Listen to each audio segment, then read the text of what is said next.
रूस से तेल बंद, यूएस से 500 अरब की डील, सच क्या है? सोमवार 2 फरवरी को भारत और अमेरिका ने नए व्यापार समझौते यानी ट्रेड डील की घोषणा की। बीते कुछ समय से दोनों देशों के रिश्तों में आई तल्खी के बीच इस समझौते को आपसी संबंधों में सुधार की दिशा में अहम कदम माना जा रहा है।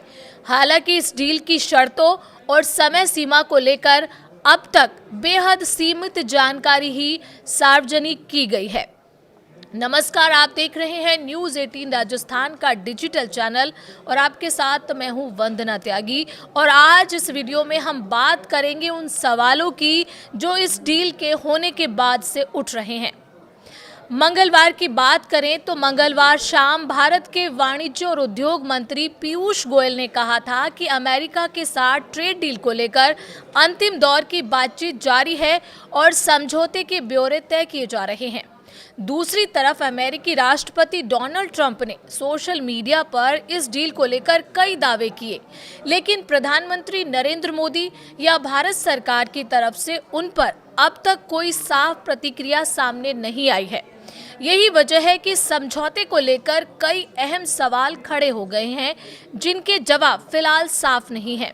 पहला सवाल ये कि क्या भारत वाकई रूस से तेल खरीदना बंद करेगा? राष्ट्रपति ट्रंप का दावा है कि भारत रूस से तेल खरीदना बंद करने और अमेरिका से तेल आयात बढ़ाने पर सहमत हो गया है। उन्होंने ये भी कहा कि भारत वेनेजुएला से भी तेल खरीद सकता है।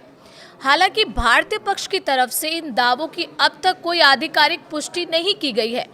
ऐसे में सवाल उठता है कि क्या ये सिर्फ राजनीतिक बयानबाजी है? अमेरिका की तरफ से बड़े बड़े दावे किए जा रहे हैं, जबकि भारत सरकार इस मुद्दे पर चुप्पी साधे हुए है। अब तक भारत का आधिकारिक रुख यही रहा है कि वो अपनी ऊर्जा सुरक्षा का निर्धारण खुद करेगा। सरकार पहले ही साफ कर चुकी है कि अगर रूस से सस्ता तेल उपलब्ध होता है तो भारत वहां से खरीद करेगा। ऐसे में ट्रंप का ये कहना कि भारत अब रूस से तेल नहीं खरीदेगा, भारत के पहले अपनाए गए रुख के बिल्कुल उलट है। इसका मतलब ये निकलता है कि अमेरिका भारत को ये तय करने की कोशिश कर रहा है कि वो अपनी ऊर्जा सुरक्षा कैसे सुनिश्चित करे। इसे एक बड़े समझौते या समझौते की कीमत के तौर पर देखा जा रहा है। क्या भारत अमेरिका से 500 अरब डॉलर का उत्पाद खरीदेगा? ये सवाल भी सबके मन में है।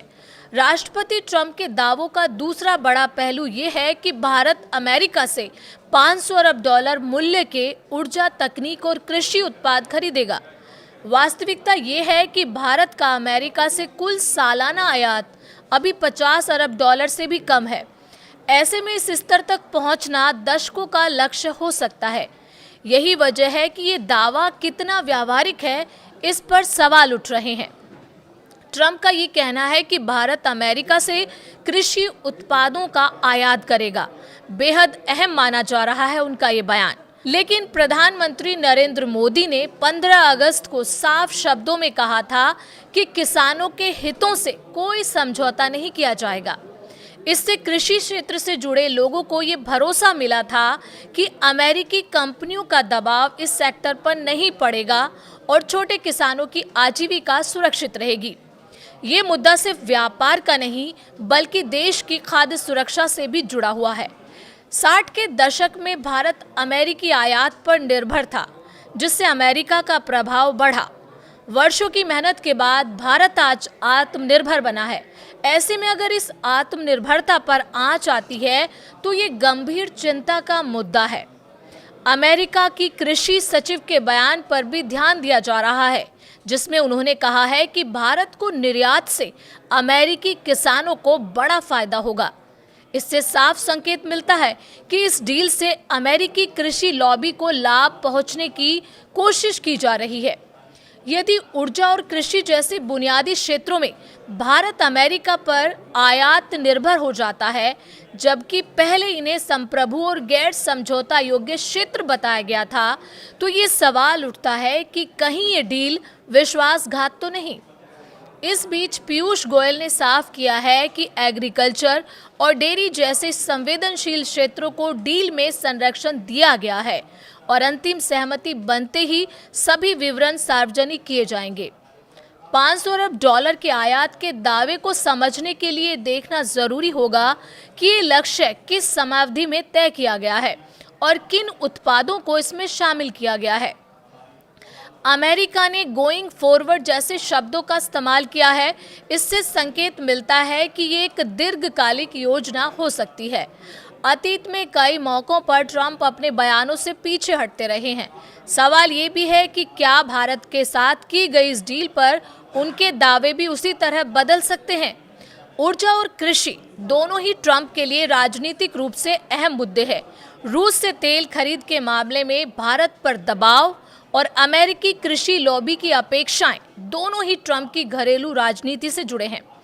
अगर उनके दावे गलत साबित होते हैं तो इसके राजनीतिक परिणाम भी गंभीर हो सकते हैं। और तीसरा और अहम सवाल जो लोगों के मन में उठ रहा है वो ये कि क्या भारत अमेरिका पर सभी टैरिफ और गैर टैरिफ बाधाएं हटाएगा। ट्रंप ने अपने सोशल मीडिया पोस्ट में ये भी कहा है कि भारत अमेरिकी उत्पादों पर सभी टैरिफ और गैर टैरिफ बाधाओं को शून्य कर देगा। हालांकि भारत सरकार की तरफ से अब तक किसी भी आधिकारिक बयान ने इसकी पुष्टि नहीं की है। भारत परंपरागत रूप से कृषि, जीएम खाद्य उत्पादों और अन्य संवेदनशील क्षेत्रों में विदेशी आयात को लेकर सतर्क रहा है। अब तक भारत का रुख ये रहा है कि विकसित देशों पर अधिक और विकासशील देशों पर कम टैरिफ लगाया जाना चाहिए, लेकिन मौजूदा बयानों से ये संतुलन उलटता हुआ दिख रहा है। ट्रंप के सत्ता में आने से पहले भारतीय उत्पादों पर अमेरिका में औसतन 2.5% टैरिफ लगता था, जो अब बढ़कर 18% हो गया है। यदि भारत अमेरिका पर अपना टैरिफ शून्य कर देता है तो ये भारत के लिए घाटे का सौदा साबित होगा। वित्त मंत्री पहले ही एमएसएमई सेक्टर को समर्थन देने की बात कह चुकी हैं। ऐसे में अगर बाजार पूरी तरह खोल दिया जाता है तो छोटे और मझले उद्योगों को बड़ा नुकसान हो सकता है। इसके साथ ही दो अहम सवाल बने हुए हैं। पहला, किन उत्पादों पर जीरो टैरिफ लागू होगा और क्या इसमें सेवाएं भी शामिल होंगी। दूसरा, इसे लागू करने की समय सीमा क्या होगी, 6 महीने, 1 साल या कई साल। इन सभी सवालों के जवाब डील की फाइनल प्रिंट में छिपे हैं, जो फिलहाल सार्वजनिक नहीं हुई है। इसके बावजूद पूर्व राजनयिक मोहन कुमार का मानना है कि समझौता भू राजनीतिक दृष्टि से बेहद अहम है, खासकर इसलिए क्योंकि ये यूरोपीय संघ के साथ हुए फ्री ट्रेड एग्रीमेंट के तुरंत बाद सामने आया है। आपको क्या लगता है, ये तीनों सवालों के जवाब भारत की जनता को कब तक मिलेंगे? आप अपनी राय हमें कमेंट के जरिए दे सकते हैं।